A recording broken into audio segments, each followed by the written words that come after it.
Welcome back to the Lockdown Lounge.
Welcome back. It's been a while.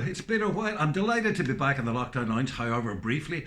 And if you've made it here, that means you've come through the website and you've signed on for the newsletter. That way, we can keep you up to date with emails as to what's happening, etc., etc. Because there's a lot of stuff going to be happening in the next few weeks. But hey, this is in response to so many of you who said we missed the Lockdown Lounge and we missed the comments, etc. So here's the thing: in answer to all of those requests, here I am back for a brief visit to the Lockdown Lounge, and now's your chance to comment. You know, I know you guys love to share that thing between yourselves. We have grown a big family, I know, and on the website we're going to get around to doing that same thing so that you can, you know, be a message wall there where you can message each other, because I know that's important. It's important for me to stay in touch with all of you guys. We have grown a lovely family, and it's nice to be reacquainting with you all again. We've been busy, wow. Busy like setting up the website and all kinds of stuff and battling through the COVID. Our level 5 restrictions stopped this week. And in fact, I was able to get to the hairdressers and get a haircut. I feel half a stone lighter. Anyway, it's been interesting. Christmas in 3 weeks. Wow. Now, I mentioned there on one of my little teasers about the fact that it's 20 years exactly since I had the Grammy nomination for Highland Cathedral. That was, I mean, it's hard for me to believe, but it's exactly, it was this time of year, 20 years ago, my God. So I thought just to clue you in a little bit about that particular adventure, I'll read a bit from the book. Here we go. I was on holiday in Sanibel Island in Florida with my family in January 2001 when I got the word. We were staying in a funky little resort by the beach, a collection of about a dozen pretty basic cabins and a reception office. No phone, no TV. Walking by the reception one morning, I got a shout from the guy behind the counter to say that he had a phone message for me. It was from my office at home telling me to contact BMG Records in New York. I had no idea what this could be about or what was so urgent that required me making contact while I was still on holiday. Had they decided maybe to terminate my contract? You always think the worst, you know. Anyway, I went up to the little grocery store across the road and got loaded up with quarters for the payphone on the wall outside the office. I'm standing there feeding coins into the slot and trying to hear what's going on through the sound of the traffic on the road about a foot away. I finally got through to my guy in BMG who sounded uncharacteristically happy. "Hey Phil," he shouted, "congratulations!" That's a good start, I figure. Looks like my contract is safe, I thought. "Your album has just been nominated for a Grammy." The world stood still. The traffic went silent and my heart leapt. Highland Cathedral, released in 1999, was an album we had worked hard on.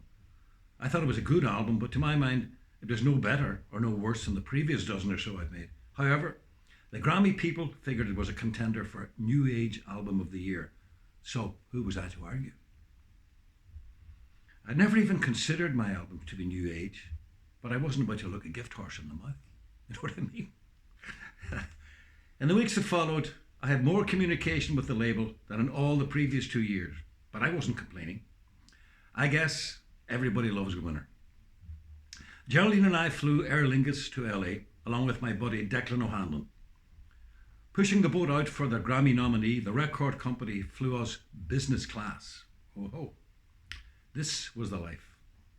Billy Connolly said so many years ago that the very best thing about becoming rich and famous was being able to turn left when you entered the plane. It's so true. On the way over, I had a chat with Joe O'Herlihy, tour manager for U2, who was sitting across the aisle. The lads had a bunch of Grammy nominations and would be performing at the ceremony. They were already there, rehearsing, sound checking, etc. Joe thought we would be sure to all meet up in LA. Did that mean I'd be in their gang? We checked into a plush hotel in Beverly Hills. Champagne and flowers to greet us in our suite. I could definitely get used to this. There was also a welcome pack from the Grammy people, complete with a schedule for the next day. Reading it through, the penny dropped. While it's great to be able to put Grammy nominee on your CV, here is the sad truth. The Grammys that you see on TV are for the big names. Pop Record of the Year, Album of the Year, etc., etc.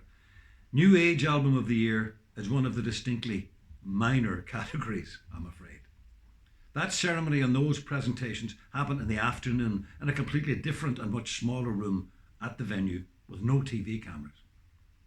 The whole event is a hell of a lot less glamorous, with stars a bit thin on the ground. I think my category came sandwiched between Best Spoken Word Album and Best Polka Album. But it was exciting nonetheless, and we even managed to have a laugh with my old friend Moya Brennan of Clannad, who was also nominated in the same category.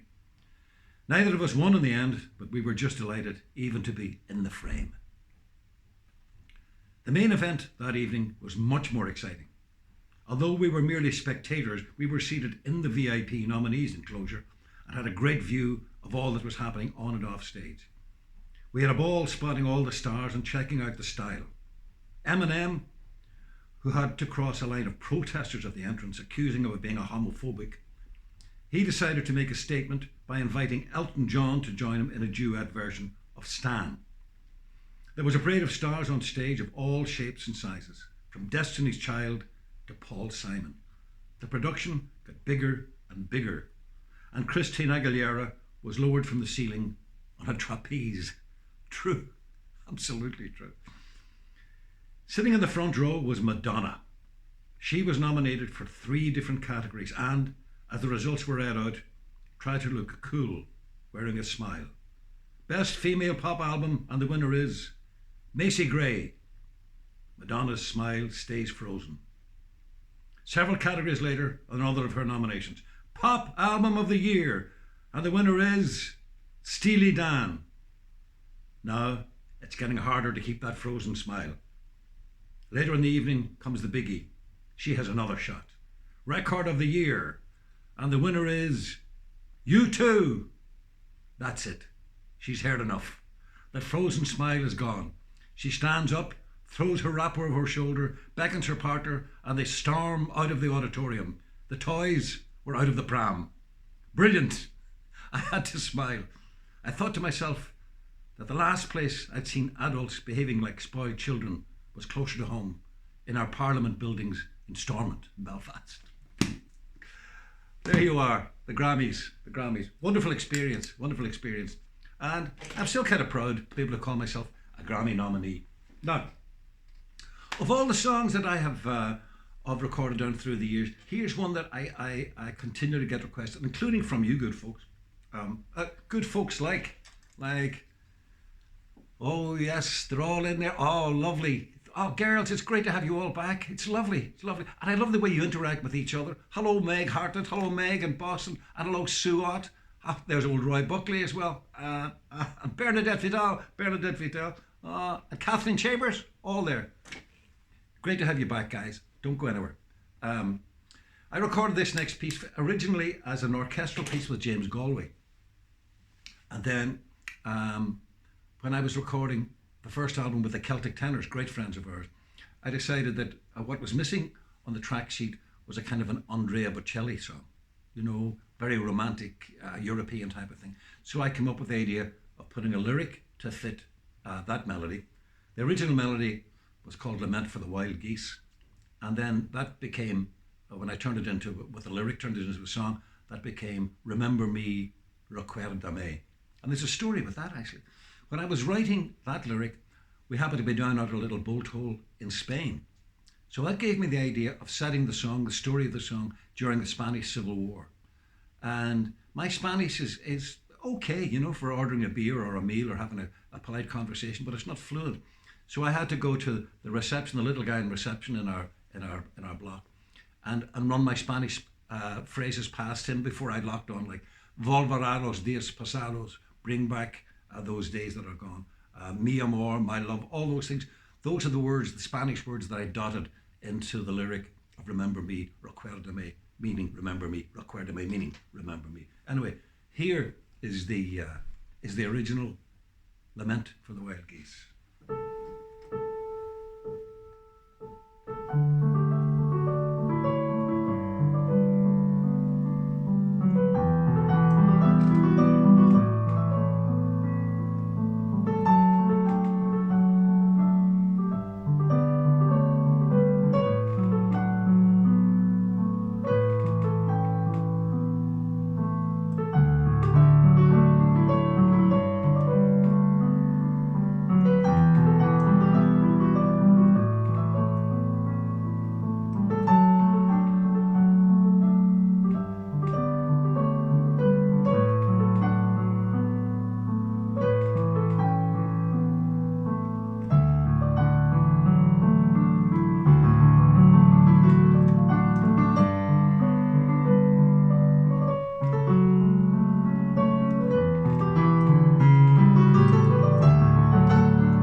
Remember Me, Recuérdame, and of course those thunderheads amongst you out there will recognise that from the Celtic Thunder days. Been recorded now by, I think I lost count after about 20 different tenors having recorded that song. It's one I'm kind of proud of. I still like that melody.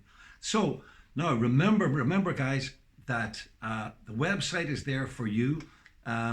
If you haven't already signed on, all you need to do is in that little block at the top, give us your email address. Within 5 minutes, I'll come straight back to you.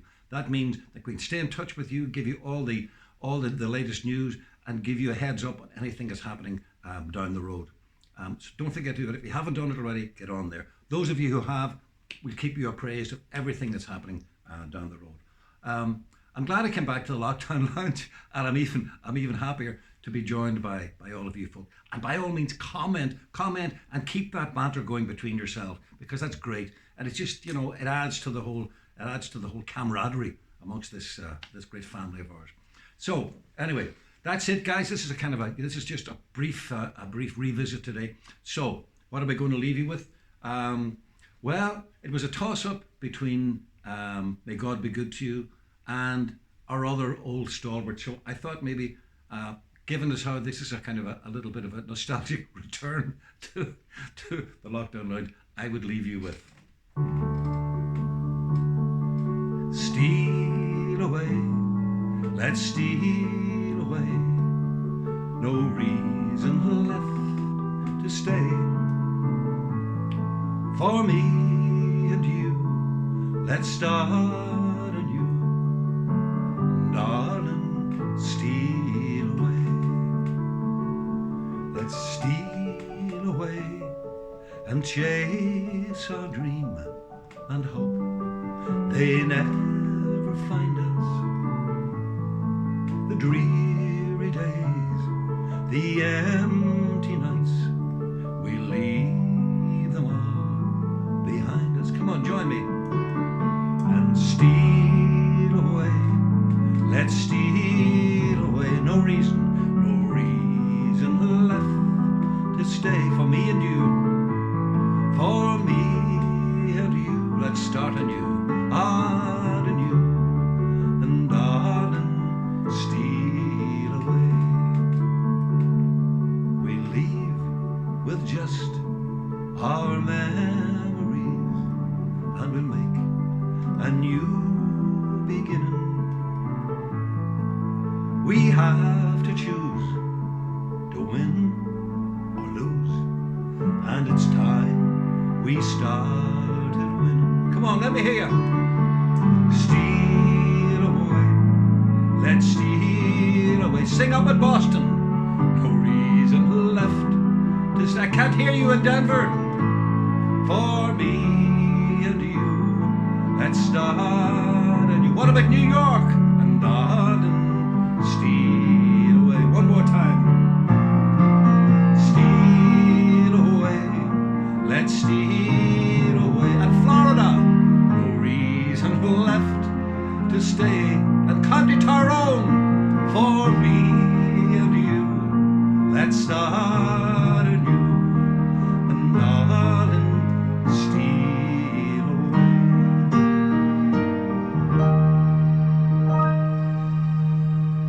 God bless. Great to be with you again. Stay there and keep your eye on the website.